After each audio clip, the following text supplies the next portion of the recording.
Right, so dito na tayo sa part 2 ng ating tour in this area, sa Longlong. Nasa Longlong pa rin po tayo, kakalabas lang natin ng Stone Kingdom.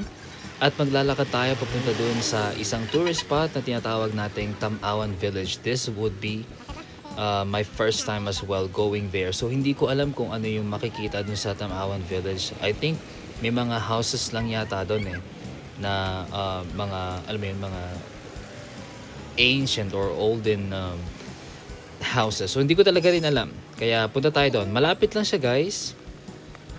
And hindi naman siya masyadong matao ngayon, so okay na okay tayo maglakad.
And nandito na nga tayo.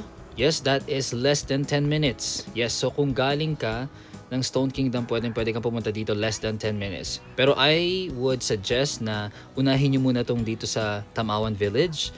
And then you walk going to Stone Kingdom, guys. Kasi may taxi bay doon. Dito wala. So, pasok na rin tayo. Ang entrance fee nga pala ng Tamawan Village is mas mura ng Dihamak kaysa dun sa Stone Kingdom, no? So kung dun sa Stone Kingdom, ang total na binayaran ko is around 230. I think, if I remember it right, ang binayaran ko yata dito is nasa 120 pesos lang. So mas mura siya, guys, ng Dihamak. And this is our first stop. Yan, meron tayong imahe ng Anito. And meron din tayong pole. Tapos meron pa tayong mga more Anitos here.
At dito naman ang kanilang gallery.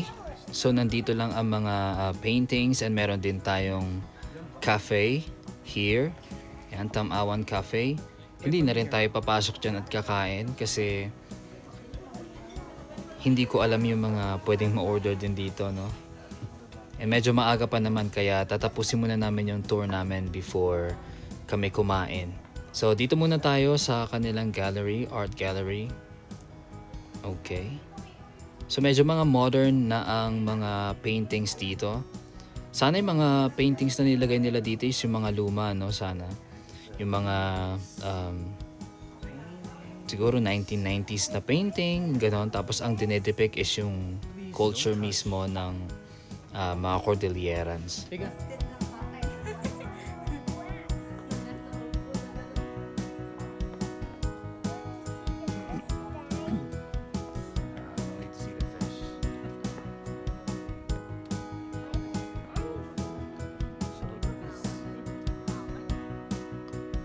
Ano tong mga to? Okay, we've got some bones.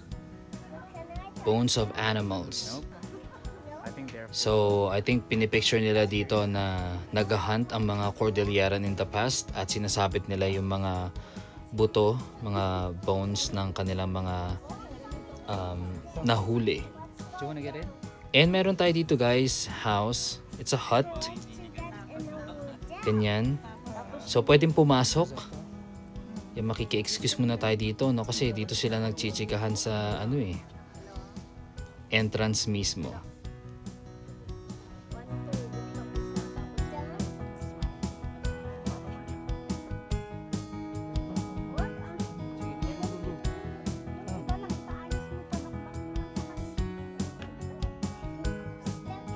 And this is inside. Ito yung pwede natin makita, no? Meron tayong modern kama. Well, obviously, modern na nga talaga yan. Ngayon na lang yan, no? Tapos meron din silang fireplace pala dito sa loob. Ganyan. Diyan din nila sinasabit yung kanilang rice. Okay.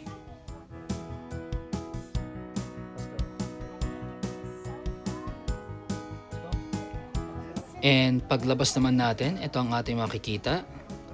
Yan, naka-elevated ang bahay.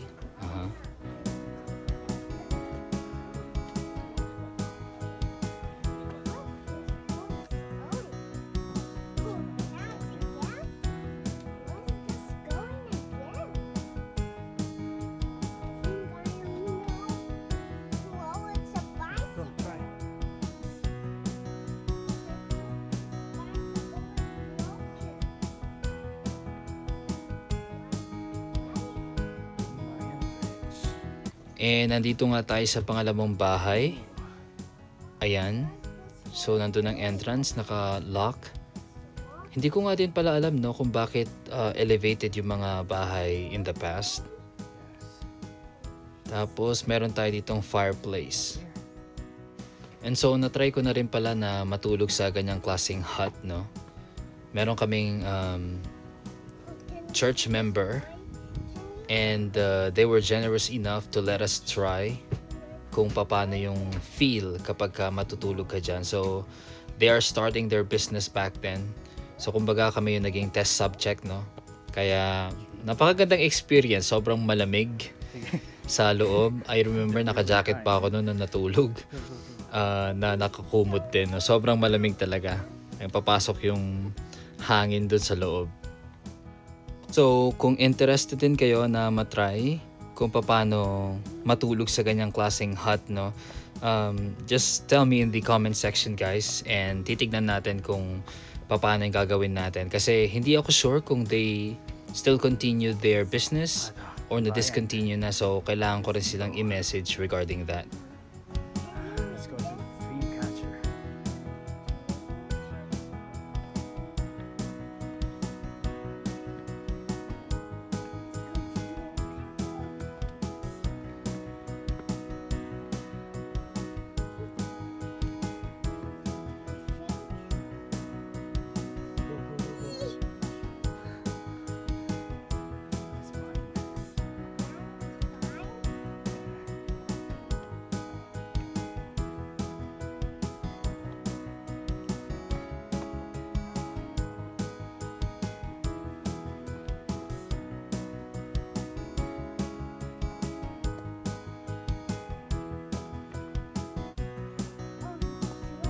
And meron tayo ditong napakalaking dream catcher.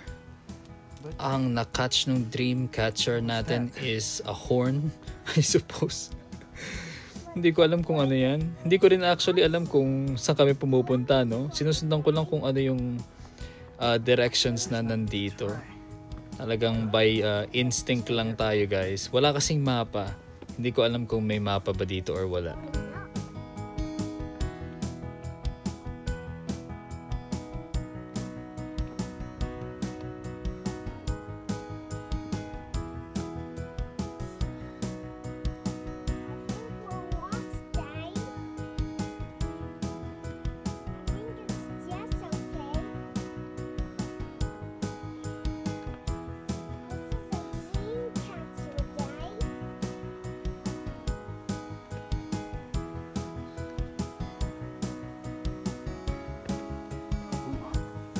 Very high up here.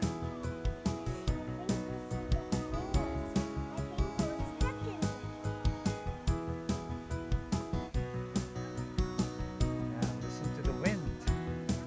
Oops. It's slippery. Spirit house.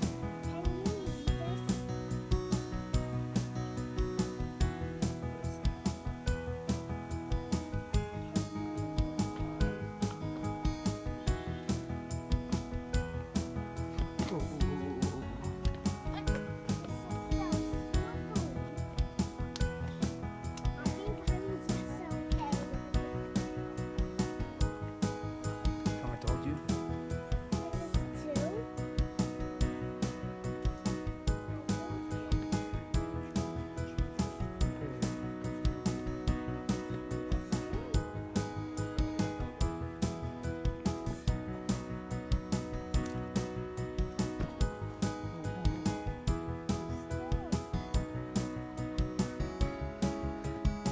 There's nothing to see in Dreamcatcher.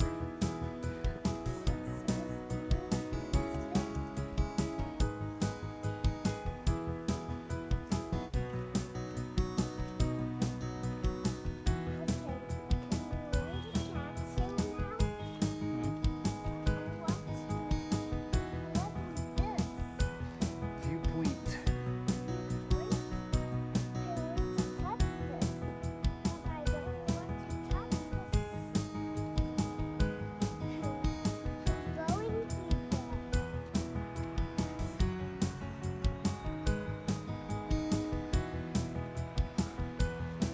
Right. I think ito yung view deck na sinasabi doon sa map. Or sa direction, I mean. Itong ating view deck. And nga pala guys, medyo basa ng kaunti yung lupa nung pumunta kami dito kasi kakaulan lang nung medyo umaga, no? Kaya medyo madulas talaga. Naka-sneakers kaming dalawa ng anak ko and madulas, guys, madulas. So be careful kasi kapag hindi nyo inalalayan, pwede kayong mag-slide.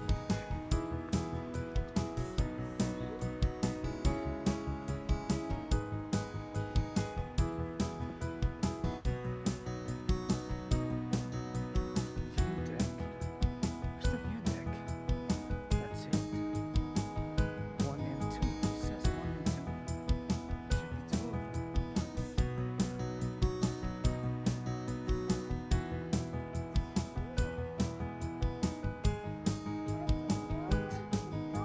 Where are we?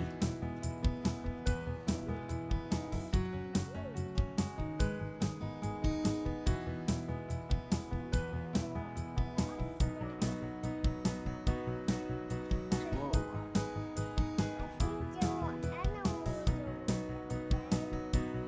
So when we have rain, we have some water here too.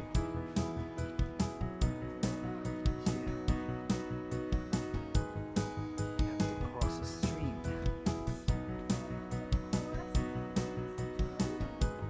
Go up.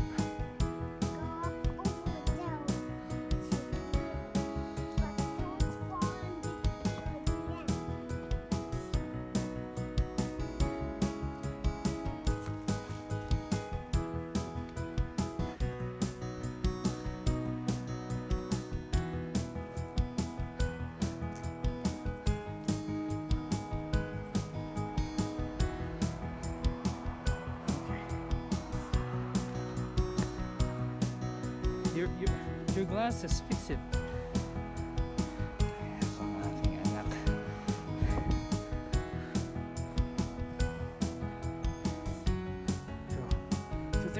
What?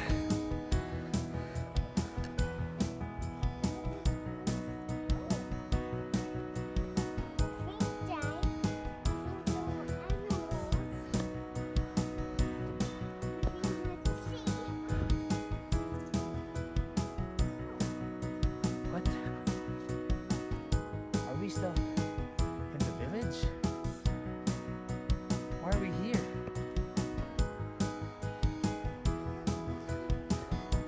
We don't have any signages. I don't know. Okay, honestly, hindi ko talaga alam kung saan kami pumupunta. Hindi ko alam kung part pa ba to ng village or baka naman pumupunta na kami sa kabilang bundok.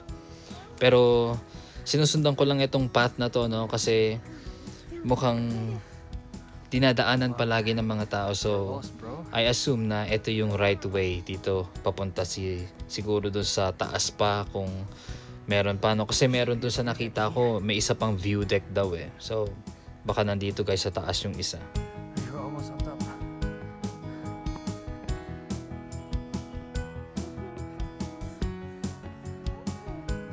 Yeah. Okay. We're still on the right way. Be a good tourist. Don't litter.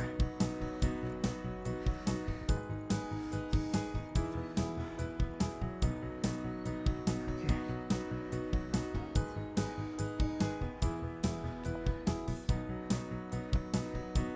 So this is more dangerous than the Stone Kingdom.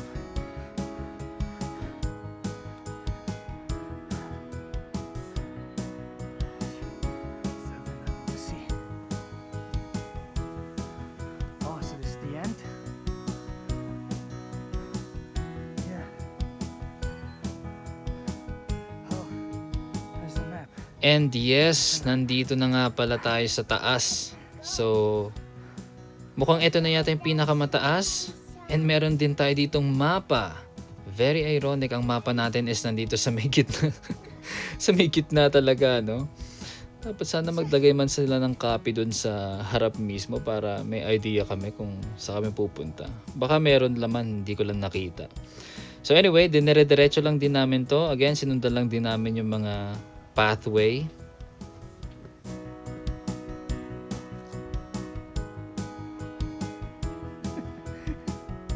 You big. Ah, there.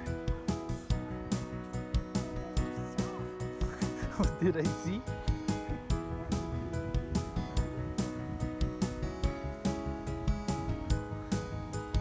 Oh, we can see the Stone Kingdom from here. Stone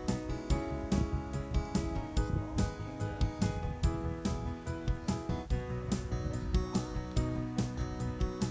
We've been there. Okay.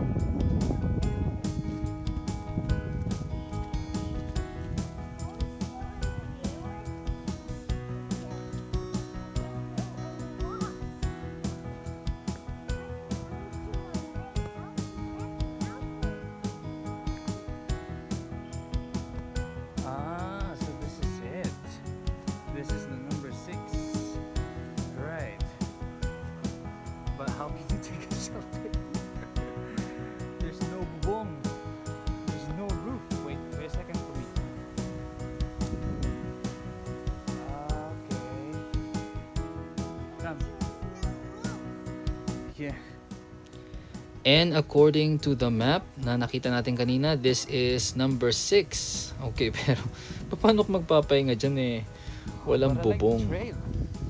Mukhang hinangin na yata yung bubong dito, no? So kapag ka umuulan, wala kang, that's useless basically.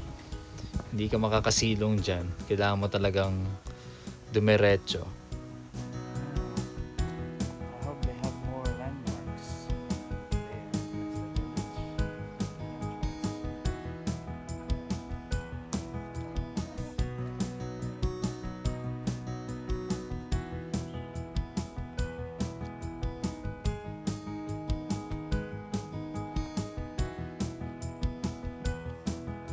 Maybe next time I have to bring my power bank.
Okay, so again, according to the map, meron pa yata kaming dalawang huts na pwede naming makita. So yun yung hinahanap namin ngayon.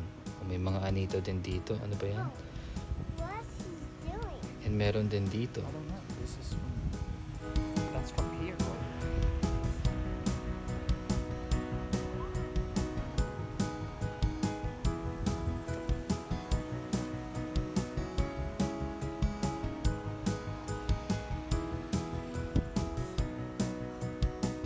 Two more huts. Is this one?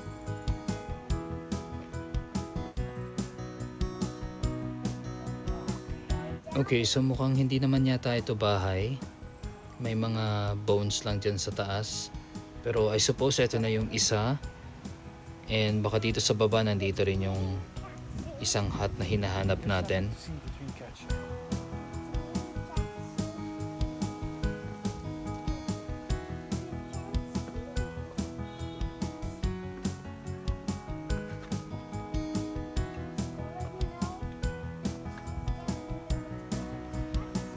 Okay, here. So this is one. And Another yes, ito na nga yung isa. one. This is not open. Mas modern na, no? May semento na. Ayan, mukhang kailangan, pwede yata marentahan itong mga huts dito. Pwede kang magpahinga. So, wala na yata tayong makikita dito guys kasi according to the map, pagkakatanda ko, eto na yung lahat. Meron lang tong isang gazebo na hindi pa namin na pupuntahan. So, pupunta lang din kami and then after that, bababa na lang din. We're almost done with the tour.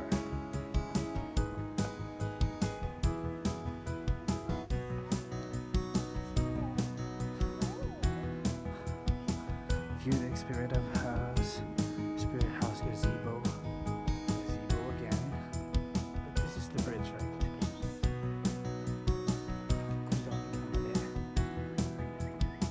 Yep.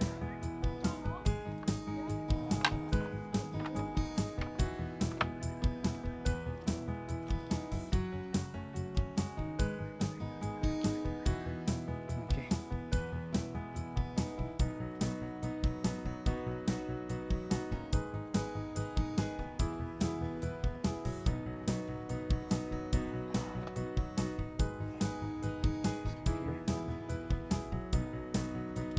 Oh.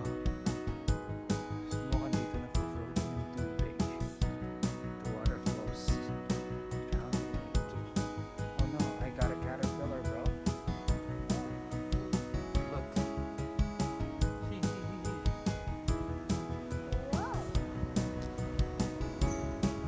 That's Again guys, medyo madulas ang mga daanan dito. Lalo na kapag basa yung ating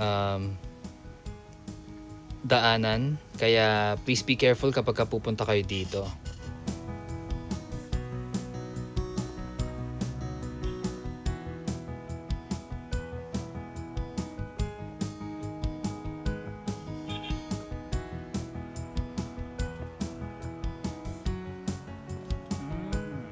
So that's it. That's all.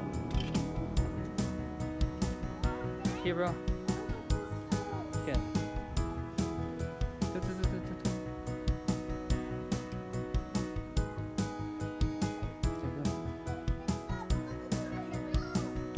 Let's go.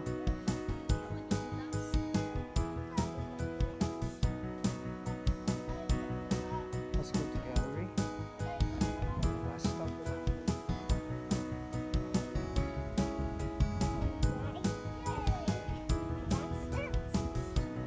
Huh?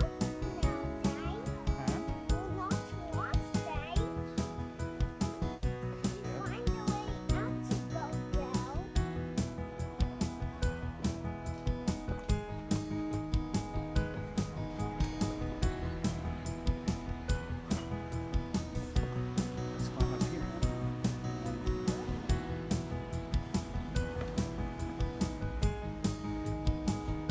And I reserved this area for last. Medyo mataas lang din ang ating hagdan, no?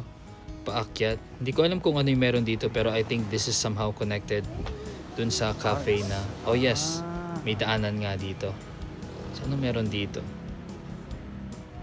Oh, so may mga paintings lang din.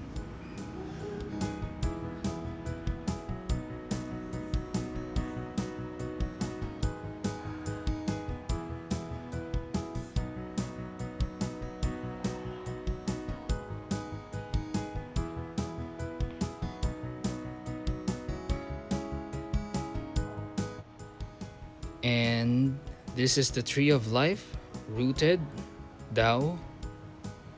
Yan, binidyohan ko na rin, no, kasi meron dito si kuya, kanina pa siya dyan nakatayo, hindi ko alam kung pinipicturean niya ba yung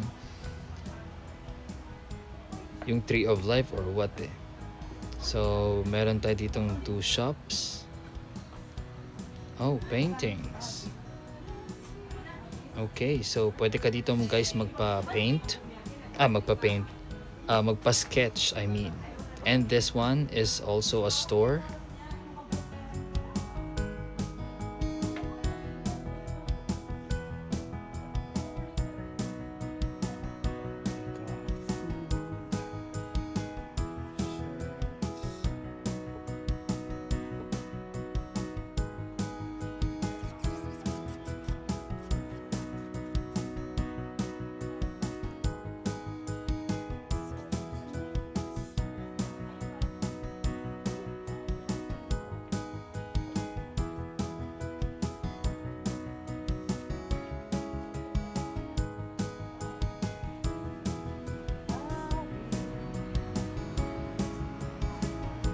Teka lang, tignan nga natin tong nandito sa loob. Tignan natin yung presyo kasi baka mamaya interested kayo eh.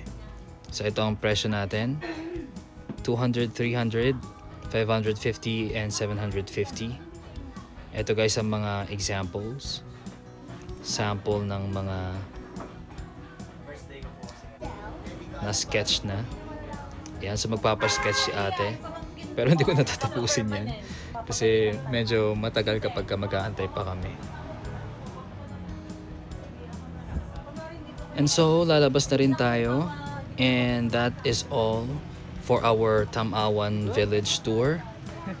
So, kung magtatanong din kayo, no, kung ano yung mas worth it na puntahan, parang I think mas okay yata ang puntahan yung Stone Kingdom in comparison to this. Kasi dito guys, wala ka talaga masyadong makikita din. Kumbaga parang naglakad ka lang ng kaunti sa bundok. Tapos nakakita ka lang ng counting huts. Sana naman na lagyan nila ng mas maraming huts sana. Para naman, alam mo yun, it brings us back to the old times, ika nga. Pero, ayan na lang po ang ating Tamawan tour. So, babalik tayo dun guys sa Stone Kingdom. Kasi kita nyo, no, dami nag-aantay tapos walang taxi dito. Pero anyway, nakakita ka lang ako dito ng something na meron ditong art gallery din. Ayan, mga metal artworks naman ang ginagawa nila dito.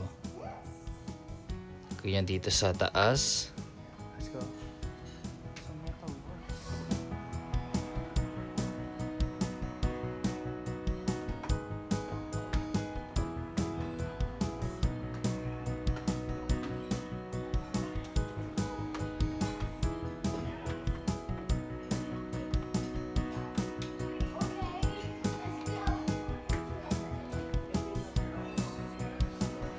And we have more down here. Yan, crucifix guys na walang cross. It's amazing.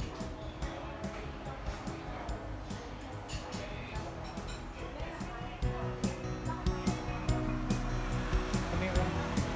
What's that?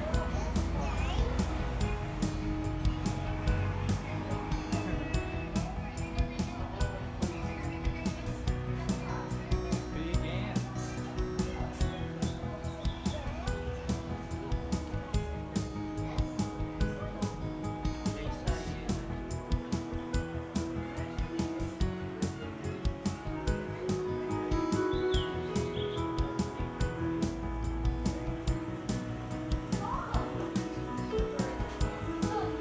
Let's go. Oh.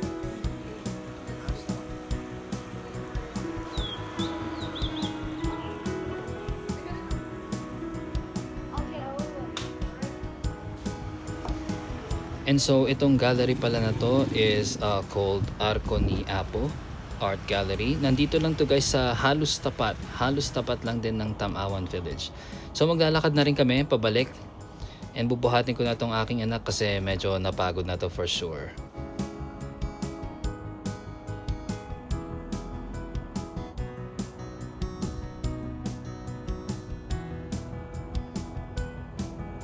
Right, there's no chance, bro. So we have to go back.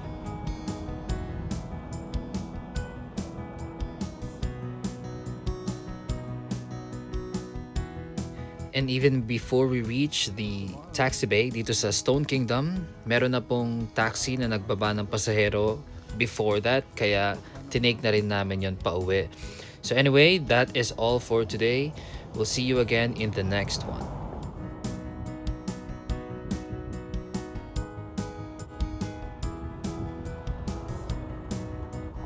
Thanks for watching. Like and subscribe. Your dad best.